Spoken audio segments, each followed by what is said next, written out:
Performance commerciale remarquable chez CIH Bank au premier semestre. Lors d'une conférence de presse organisée récemment à Casablanca, le top management de la banque s'est montré en tout cas satisfait des résultats enregistrés à fin juin 2015. Alors l'activité de CIH Bank pendant ce semestre, on peut la caractériser par de bonnes performances en termes commerciaux et en termes d'activité courante. Même en termes de risque, le risque reste relativement maîtrisé puisque nous avons un niveau de coût du risque très faible, donc nous en sommes très satisfaits. Donc en activité courante, on progresse selon les indicateurs entre 2 et 4%. Si on prend des périmètres à peu près identiques par rapport au semestre de l'année passée, on est même en progression sur le résultat. Au terme du premier semestre, le coût du risque chez CIH Bank ressort à 64 millions de dirhams, un niveau normatif pour reprendre l'expression des dirigeants de la banque, sachant qu'une année auparavant, les résultats du premier semestre intégraient une importante reprise sur provision suite au règlement d'un dossier historique.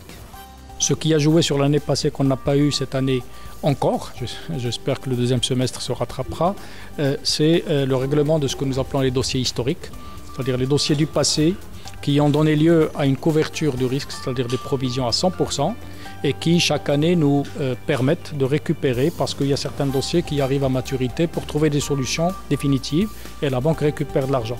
Ce semestre, les dossiers ont été initiés, mais malheureusement n'ont pas encore abouti. Nous espérons retrouver de meilleurs chiffres sur ce créneau-là.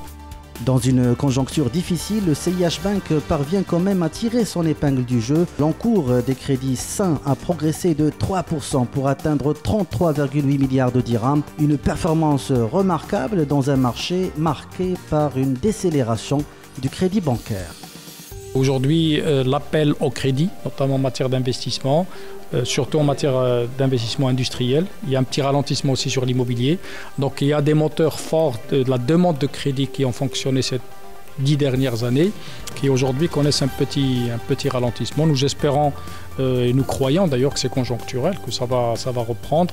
Mais toujours est-il aujourd'hui que la demande de crédit s'est un petit peu ralentie, et donc on voit une évolution de quelques points, 1%, 2%, depuis déjà quelques semestres. Bon, nous espérons en tout cas que à partir du deuxième semestre ou l'année prochaine, avec de grands projets qui sont annoncés, qu'on verra une demande plus accrue de crédit.